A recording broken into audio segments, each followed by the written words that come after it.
Hello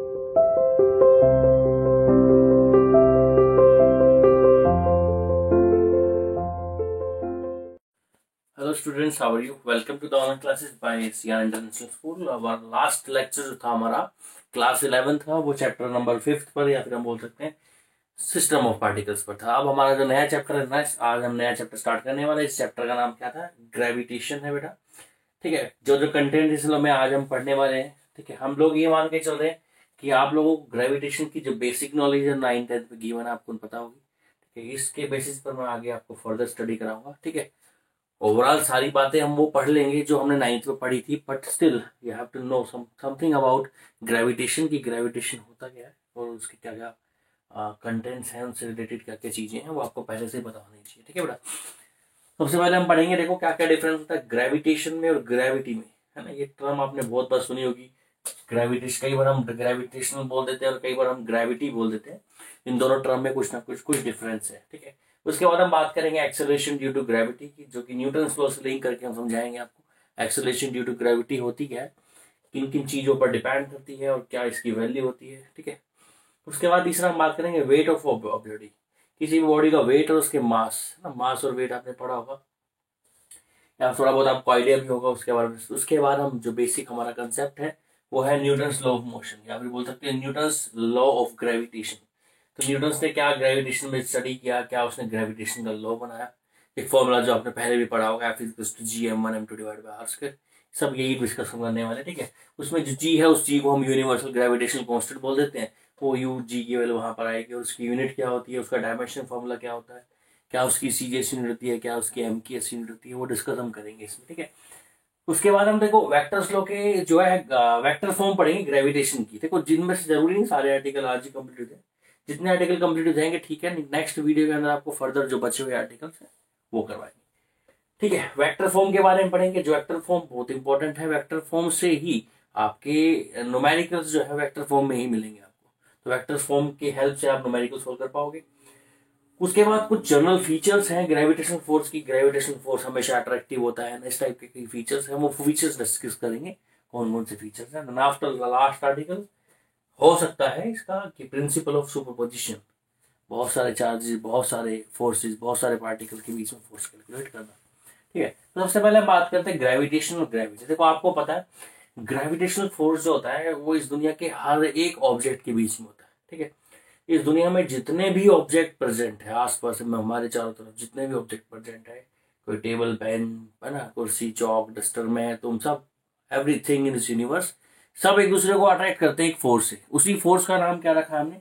gravitation. और कई बार difference पूछ लेता है आपसे, ग्रेविटेशन और ग्रेविटी में क्या डिफरेंस है। मान लो इस दुनिया के कोई भी दो ऑब्जेक्ट, ग्रेविटेशन की बात कर रहे हैं, एनी टू ऑब्जेक्ट, कोई भी दुनिया के दो ऑब्जेक्ट, उनके बीच में अट्रैक्शन, उनके बीच में जो अट्रैक्शन होगा उस अट्रैक्शन को हम क्या बोलते हैं? उस अट्रैक्शन को बोलते हैं ग्रेविटेशन। क्या बोलते हैं बेटा? इस दुनिया के कोई भी दो ऑब्जेक्ट के बीच में जो अट्रैक्शन होगा उस अट्रैक्शन फोर्स को हम ग्रेविटेशनल फोर्स बोलते हैं। और अब आती है बात किसकी बेटा? ग्रेविटी की। ग्रेविटी क्या होता है? मान लो ये आपके पास अर्थ सरफेस है। ठीक है, अर्थ सरफेस पर कोई एक ऑब्जेक्ट है, अर्थ सरफेस के पास पास कोई ऑब्जेक्ट है। ठीक है, कोई भी एक ऑब्जेक्ट अर्थ सरफेस के आसपास है, मान लो ये ऑब्जेक्ट है, इन दोनों के बीच में जो फोर्स है, इस फोर्स को हम लोग क्या बोलते हैं? Force of gravity. क्या बोलते हैं? तो फोर्स ऑफ ग्रेविटेशन क्या होता है? Force of gravitation is the force between any two object in this universe. Universe के बीच में जो दो ऑब्जेक्ट, कोई भी दो ऑब्जेक्ट, उनके बीच में जो फोर्स होता है उसी फोर्स को हम ग्रेविटेशन बोलते हैं। और ग्रेविटी फोर्स क्या होता है बेटा? ग्रेविटी फोर्स किसी भी दो ऑब्जेक्ट के बीच में होता है, पर उनमें से एक ऑब्जेक्ट हमारा कॉमन क्या होता है बेटा? अर्थ। अर्थ के बीच में और किसी भी ऑब्जेक्ट के बीच में जो फोर्स ऑफ अट्रैक्शन होता है उसे क्या बोल देते हैं हम? ग्रेविटी। ठीक है, तो ये हमारे पास डिफरेंस समझ में आ गया ग्रेविटी में और ग्रेविटेशन में। तो आपको आगे जब फर्दर मैं आर्टिकल पढ़ाऊंगा तो कहीं पर मैं ग्रेविटी यूज कर लूंगा या फिर कहीं पर ग्रेविटेशन यूज कर लूंगा, तो आप समझ जाओगे, कोई दिक्कत वाली बात नहीं। नेक्स्ट हमारे पास जो टर्म आती है वो टर्म आती है एक्सेलरेशन ड्यू टू ग्रेविटी। क्या टर्म आती है? एक्सेलरेशन ड्यू टू ग्रेविटी, जिसको डिनोट करते हैं बेटा स्मॉल जी से। किससे डिनोट करते हैं बेटा इसको? स्मॉल जी से। क्या होता है एक्सेलरेशन ड्यू टू ग्रेविटी? ये सारे आर्टिकल्स ग्रेविटेशन से रिलेटेड है। मैं आपको पहले बता रहा हूँ इन आर्टिकल्स का आपस में कहीं ना कहीं आपका यूज होने वाला है। ठीक है, हम लोग उस तरीके से स्टार्ट नहीं करें कि न्यूटन का लॉ बताऊं पहले आपको, फिर G F is to G M N हम टू डिवाइड बाय ड्राइव करें। हम लोग सीक्वेंस वाइज चल रहे हैं। ठीक है, जो आपकी इंफॉर्मेशन जो है ग्रेविटेशनल फोर्स के बारे में वो इंक्रीज करेगी। तो जी की जो है, जी हमारे पास, जी को हम क्या बोलते हैं, एक्सेलरेशन ड्यू टू ग्रेविटी। मान लो ये सपोज करो बेटा ये आपके पास अर्थ है। ठीक है, हम बेसिक से स्टार्ट करेंगे। ये अर्थ है आपके पास, यहाँ पर कोई ऑब्जेक्ट है, सपोज करो ये एप्पल है ना। ये एप्पल कहाँ जा गिरेगा बेटा, अर्थ पर जा गिरेगा। कौन सा फोर्स लग रहा है इस पर, इस पर लग रहा है कौन सा फोर्स बेटा, ग्रेविटी या ग्रेविटेशन, यस ग्रेविटी फोर्स लग रहा है। अर्थ के बीच में किसी भी ऑब्जेक्ट के बीच में जो फोर्स होता है उसको कौन सा फोर्स बोलता है, ग्रेविटी। फोर्स ऑफ ग्रेविटी इस पर लग रहा है। ठीक है, जब इसको ऑब्जेक्ट को आप ऊपर से छोड़ दोगे, ठीक है, under the effect of gravity जब आप छोड़ दोगे तो इस ऑब्जेक्ट को बोलेंगे, इसके मोशन को या इसको बोलेंगे हम फ्री फॉल। क्या बोलेंगे बेटा, फ्री फॉल। जब किसी ऑब्जेक्ट को अर्थ सरफेस पर किसी सर्टेन, मान लो ये पेन ही है, इस पेन को मैंने यहां से छोड़ दिया ऊपर से, अर्थ सरफेस पर किसी ऑब्जेक्ट को किसी हाइट से, किसी भी हाइट से रिलीज कर देना। ठीक है, वो क्या कहलाता है आपके पास, क्या कहलाता है बेटा, वो फ्री फॉल। तो फ्री फॉल समझ में आया। तो ध्यान सुनो, हम अब बात कर रहे हैं किसकी, एक्सेलरेशन ड्यू टू ग्रेविटी की। वो क्या होती है, जब आपने इस ऑब्जेक्ट को यहां से फ्रीली फॉल किया, ये ऑब्जेक्ट पर क्या लगा बेटा, फोर्स। न्यूटन्स का लॉ क्या बोलता है कि अगर किसी ऑब्जेक्ट पर कोई फोर्स नहीं है ना, अगर किसी ऑब्जेक्ट पर कोई फोर्स नहीं है तो या तो वो ऑब्जेक्ट किस पे रहेगा, रेस्ट पे रहेगा, या वो ऑब्जेक्ट किस पे रहेगा, मोशन में रहेगा। ऐसा हमने पढ़ा हुआ है। तो ऑब्जेक्ट या तो किस पर रहने वाला है बेटा, रेस्ट पर, या फिर किस पर रहने वाला है, मोशन पर। कब होगा ऐसा, जब उस पर कोई फोर्स नहीं हो। पर जैसे ही हम फोर्स लगा देते हैं ऑब्जेक्ट पर, तो ऑब्जेक्ट की जो वेलोसिटी है ना, या तो वो क्या होगी, डिक्रीज, और या उसकी वेलोसिटी क्या होगी, इंक्रीज। दो ही काम हो सकते हैं। तो इस ऑब्जेक्ट, ये जो हमने ऑब्जेक्ट जिसको फ्री फॉल कराया, इस एप्पल को हमने फ्रीली फॉल कराया, जब ये एप्पल नीचे जा गिरेगा या नीचे गिर रहा है, इस पर लग रहा है फोर्स। कौन सा फोर्स लग रहा है, ग्रेविटेशनल फोर्स। उस ग्रेविटेशनल फोर्स की वजह से इसकी वेलोसिटी क्या होगी बेटा, इंक्रीज। इसकी वेलोसिटी क्या होगी, इंक्रीज। किस फोर्स की वजह से, ग्रेविटेशनल फोर्स की वजह से। अगर वेलोसिटी कांस्टेंट होगी तो इसका मतलब कोई फोर्स है ही नहीं, क्योंकि ऑब्जेक्ट अगर रेस्ट पर है तो किस पर रहेगा बेटा, रेस्ट पर। और अगर मोशन में तो किस पर रहेगा, मोशन में। ये लॉ कौन आता है, न्यूटन्स का लॉ। न्यूटन्स का कौन सा लॉ है, फर्स्ट लॉ। ठीक है, तो हमने क्या किया, ऑब्जेक्ट को ऊपर से फॉल कराया, फ्रीली फॉल, उस पर लगा फोर्स, फोर्स लगने की वजह से उसकी वेलोसिटी क्या हुई, इंक्रीज। तो वेलोसिटी में इंक्रीमेंट क्या कहलाता है, एक्सेलरेशन। क्या कहलाता है, एक्सेलरेशन। उसको डिनोट करते हैं हम ए से। तो इसी एक्सेलरेशन का नाम है क्या, एक्सेलरेशन ड्यू टू ग्रेविटी। मतलब जब हम किसी ऑब्जेक्ट को किसी सर्टेन हाइट से फ्रीली फॉल कराते हैं, तो ग्रेविटेशनल फोर्स की वजह से उस ऑब्जेक्ट की वेलोसिटी में क्या आता है, चेंज। और जो उस ऑब्जेक्ट की वेलोसिटी में चेंज आता है, उसी चेंज को हम क्या बोलते हैं, acceleration due to gravity. Simply अगर हम बात करना चाहें, what is the acceleration due to gravity, कि जब हम किसी ऑब्जेक्ट को, देखो दोबारा से को डिफाइन कर देते हैं, किसको डिफाइन कर रहे हैं हम, एक्सेलरेशन ड्यू टू ग्रेविटी को। when a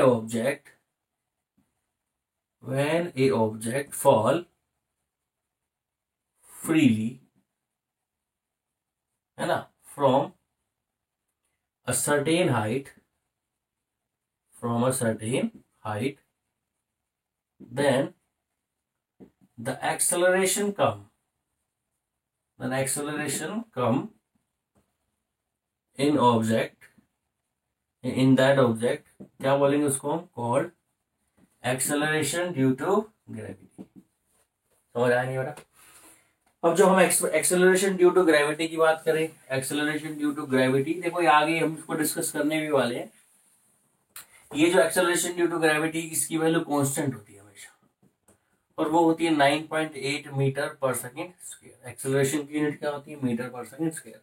कई बार हम इसकी यूनिट, है ना, कई बार हम ये यूज कर देते हैं 10 मीटर पर सेकेंड स्क्वायर। तो दोनों भी सही है, कोई सा यूज कर लो। बुक में अगर गिवन हो कि 9.8 यूज करें, 9.8 का, अदरवाइज आप 10 भी यूज कर सकते हो। अगर गिवन ना हो तो 9.8 ही यूज करो। अगर ये गिवन हो कि 10 यूज करनी है तो 10 ही यूज करनी है आपको। फर्स्ट आर्टिकल आपका क्लियर कि ग्रेविटी क्या होती है और ग्रेविटेशन क्या होता है, second clear. Acceleration due to gravity क्या होती है कि जब हम किसी ऑब्जेक्ट को किसी सर्टेन हाइट से फॉल कराते हैं तो उस ऑब्जेक्ट की स्पीड में जो चेंज आता है, वेलोसिटी में चेंज आता है, उसी वेलोसिटी के चेंज को क्या बोलते हैं हम, एक्सेलरेशन ड्यू टू ग्रेविटी। यहाँ एक्सेलरेशन ड्यू टू ग्रेविटी पे एक इंपॉर्टेंट पॉइंट है जो आपको याद रखना है, ठीक है। क्या है, एक इंपॉर्टेंट पॉइंट है। मान लो ये आपका अर्थ सरफेस है, सॉरी, मान लो बेटा ये आपका अर्थ सरफेस है,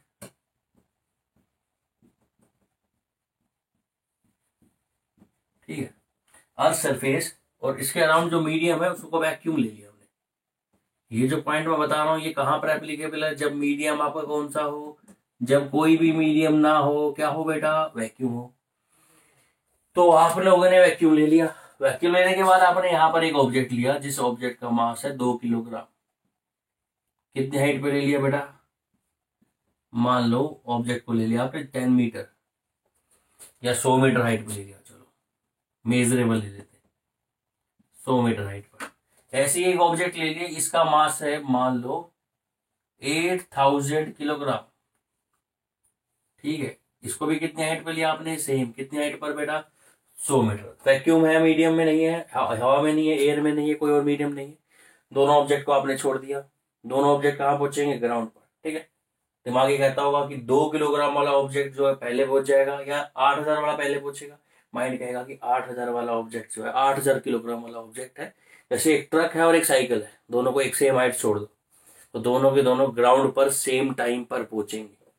दोनों के दोनों ग्राउंड पर कहाँ पहुंचेंगे, सेम टाइम पर। कब होगा ऐसा, जब आपके पास वैक्यूम होगा। तो आप यूं बोल सकते हो कि जो एक्सेलरेशन ड्यू टू ग्रेविटी है, एक्सेलरेशन ड्यू टू ग्रेविटी है, वो किस पर डिपेंड नहीं करती बेटा, मास ऑफ ऑब्जेक्ट पर। ऑब्जेक्ट के मास पर डिपेंड नहीं करती, उसकी शेप पर डिपेंड नहीं करती, और उसके साइज पर भी डिपेंड नहीं करती। ये एक इंपॉर्टेंट पॉइंट है, आपको याद रखना है। The mass of the object, acceleration due to gravity do not depends upon the mass of the object. देखो अगर इसकी जगह पर 8000 किलोग्राम तो ये ले लिया, और इसकी जगह पर आप सपोज करो कोई हल्का सा पेपर भी ले लेते हो, कोई कागज का टुकड़ा भी ले लेते हो बेटा, जिसका ग्राम मान लो 0.01 किलोग्राम है, इतना कम मास है, दोनों को सेम हाइट से फोल्ड कराओ, दोनों सेम टाइम पर पहुंचेंगे, किस पर, ग्राउंड पर। This is called what, acceleration due to gravity. याद रखना,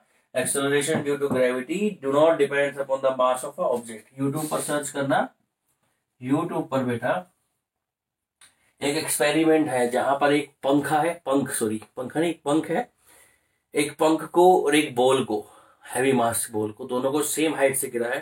पहले वैक्यूम लगाकर गिरा है, वैक्यूम लगा गिरा है तो बॉल पहले गिर जाती है, पंख बाद में गिरता है। उसके बाद हम लोगों ने क्या किया है, वैक्यूम क्रिएट किया है उस मीडियम के चारों तरफ, उसमें से मीडियम बाहर निकाला है, फिर उसके बाद दोनों को गिरा है, और दोनों के दोनों पंख और वो बॉल सेम टाइम पर साइमल्टेनियसली किस पर पहुंचती है, ग्राउंड पर। क्यों, क्योंकि एक्सेलरेशन ड्यू टू ग्रेविटी किस पर डिपेंड नहीं करती बेटा, मास पर डिपेंड नहीं करती। ना ऑब्जेक्ट की मास पर डिपेंड करती है, ना उसके किस पर डिपेंड करती है, शेप पर डिपेंड करती है, ना उसके साइज पर डिपेंड करती है। एक्सेलरेशन ड्यू टू ग्रेविटी सिर्फ और सिर्फ किस पर डिपेंड कर रही है, सिर्फ और सिर्फ डिपेंड कर रही है ऑब्जेक्ट की पोजीशन पर। तो ये दोनों आर्टिकल कंप्लीट हमारे।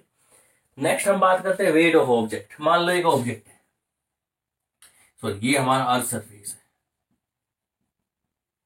क्या है बेटा, अर्थ सरफेस। यहां पर कोई ऑब्जेक्ट रखा है, ठीक है, इस पर डाउनवर्ड क्या लग रहा है, फोर्स। फोर्स की वैल्यू क्या होती है, आप लोगों ने पढ़ी होगी, mg, न्यूटन का लॉ पढ़ा है। F बराबर क्या होता है, ma। ए क्या है, एक्सेलरेशन, पर यहां पर एक्सेलरेशन ए नहीं होगा, क्या होगा, जी। तो इसका जो डाउनवर्ड फोर्स लग रहा है ना, उसको क्या बोल दिया हमने, mg, और इसी को क्या बोलते हैं, वेट। क्या बोलते हैं बेटा, वेट। जो मेरा मास है, मान लो मेरा मास सपोज करो 10 किलोग्राम, मेरा मास कितना है बेटा, 10 किलोग्राम। इसको 10 से मल्टीप्लाई करो, कितना है, 100 न्यूटन। क्या आ गया, 100 न्यूटन। जो फोर्स किसी ऑब्जेक्ट का डाउनवर्ड लग रहा है वो तो उसका वेट होता है, और जो फोर्स के अंदर उसका मास प्रेजेंट होता है वो हम क्या बोलते हैं, डायरेक्टली उसको मास। मास कैसी क्वांटिटी है, मास है आपकी स्केलर क्वांटिटी। और अगर हम बात करें वेट कैसी क्वांटिटी है, वेट आपकी कैसी क्वांटिटी बेटा, वेक्टर क्वांटिटी। तो मास और वेट में फर्क समझ में आया। F is to M G, जो इक्वेशन अभी पढ़ी हमने, देखो दोबारा क्या फर्क होता है। F इज टू क्या होता है एम जी, इसमें ये m हमारे पास मास है बेटा, और ये F हमारे पास क्या है बेटा, वेट। वेट होता है क्या, फोर्स, जो किसी ऑब्जेक्ट पर लगता है कहां पर, डाउनवर्ड डायरेक्शन में। कहां लगता है बेटा, डाउनवर्ड डायरेक्शन में। और m क्या है हमारे पास, मास। मास होती है उसकी कौन सी प्रॉपर्टी, इंटरनल प्रॉपर्टी। कैसी प्रॉपर्टी होती है बेटा उसकी, इंटरनल प्रॉपर्टी या इनहेरेंट प्रॉपर्टी बोल सकते हैं। मास जो है वो किसी चीज पर डिपेंड नहीं करता, सिर्फ उसकी इंटरनल स्ट्रक्चर, इंटरनल प्रॉपर्टीज पर डिपेंड करता है। चले आगे। तो ये हमारा हो गया मास वेट में डिफरेंस, क्लियर है, तो हमने ये भी समझ लिया। नेक्स्ट आर्टिकल हमारे पास क्या है, न्यूटन्स लॉ ऑफ ग्रेविटेशन। क्या है next article, Newton's law of gravitation, ठीक है। तो हम ये डिस्कस करने वाले हैं Newton's law of gravitation. Newton एक साइंटिस्ट था, उस साइंटिस्ट ने बताया कि इस यूनिवर्स में जितने भी ऑब्जेक्ट हैं वो सभी एक दूसरे को अट्रैक्ट करते हैं, ठीक है। सभी एक दूसरे को क्या करते हैं, अट्रैक्ट करते हैं एक फोर्स से, जिस फोर्स का नाम है क्या, ग्रेविटेशनल फोर्स। देखो अब उसी ग्रेविटेशनल फोर्स को समझने जा रहे हैं हम। क्या होता है ग्रेविटेशनल फोर्स,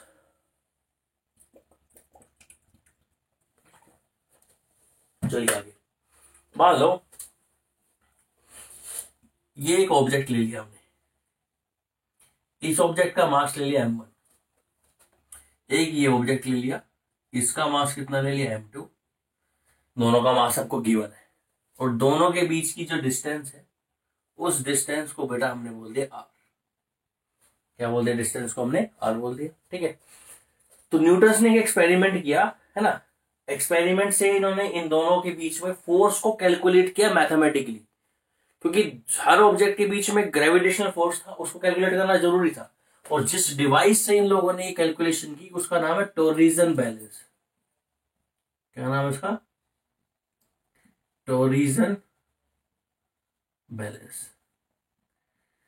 टोरिजन बैलेंस की डिवाइस की हेल्प से इन दोनों के बीच में जो भी ग्रेविटेशनल फोर्स है, उस ग्रेविटेशनल फोर्स की वैल्यू को कैलकुलेट किया। न्यूटन ने देखा क्या, फर्स्ट पॉइंट ये देखा न्यूटन ने कि जो इनके बीच का फोर्स है वो डायरेक्टली प्रोपोर्शनल आ रहा है बेटा इनके मास के प्रोडक्ट के। किसके प्रोपोर्शनल आ रहा है, इनके मास के प्रोडक्ट के। मतलब अगर आप m1 का मास बढ़ाते हो तो भी इन दोनों के बीच में फोर्स की वैल्यू बढ़ जाती है, अगर आप m2 का मास बढ़ाते हो तो भी इन दोनों के बीच में फोर्स की वैल्यू बढ़ जाती है, और अगर आप m1 और m2 दोनों का ही मास बढ़ा देते हो तो भी बेटा इन दोनों के बीच में फोर्स की वैल्यू क्या हो जाती है, बढ़ जाती है। तो फोर्स इज डायरेक्टली प्रोपोर्शनल है किसके, the product of their masses, उन दोनों के मास के प्रोडक्ट के डायरेक्टली प्रोपोर्शनल है, ठीक है। ये चीज उसने नोटिस की, और ये नोटिस किस चीज से किया इन्होंने बेटा, टोरिजन बैलेंस से। कौन सा एक्सपेरिमेंट, कौन सा डिवाइस, टोरिजन बैलेंस, जो क्या काम आता है, ग्रेविटेशनल फोर्स को मैथमेटिकली कैलकुलेट करने का काम आता है, ठीक है। तो ये कंसेप्ट फर्स्ट नोटिस किया। सेकंड इसने क्या नोटिस किया, फोर्स जो है वो इनवर्सली प्रोपोर्शनल है 1/r स्क्वायर का। किसकी इनवर्सली प्रोपोर्शनल है, 1/r स्क्वायर को। तो क्या बोलेंगे, इसको बोलेंगे क्या, देखो कैसे मैथमेटिकली बोलेंगे, force is inversely proportional to square of distance between them, square of distance between, मतलब इन दोनों के बीच की डिस्टेंस का स्क्वायर। मतलब अगर आप डिस्टेंस के बीच की बढ़ाते हो, जैसे जैसे बीच की डिस्टेंस को इंक्रीज करते हो वैसे वैसे फोर्स की वैल्यू कम होती जाती है, और जैसे जैसे डिस्टेंस को आप कम करते हो तो फोर्स की वैल्यू बढ़ जाती है। तो फोर्स की वैल्यू जो है वो इनवर्सली प्रोपोर्शनल है किसके बेटा, स्क्वायर ऑफ डिस्टेंस के, ठीक है। इस कंसेप्ट को हम समझते हैं, दोनों कंसेप्ट को देखो क्या है इसका मीनिंग, इन दोनों पॉइंट को समझेंगे, फिर आपका इसका नेक्स्ट पार्ट है जिसको फर्दर हम क्या करेंगे, कंटिन्यू करेंगे समझने के लिए। चले दोबारा से एक बार हम दो ऑब्जेक्ट ले लेते हैं बेटा, एक का मास मान लो m1 है, एक का मास मान लो m2 है, इनके बीच की डिस्टेंस कितनी है r। मान लो फोर्स F लग रहा है, कितना फोर्स लग रहा है F।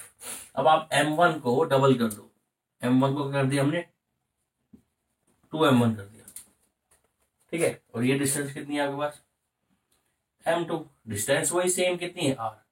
फोर्स जो है मास के डायरेक्टली प्रोपोर्शनल है, अगर मास को डबल कर दोगे तो फोर्स भी डबल हो जाएगा।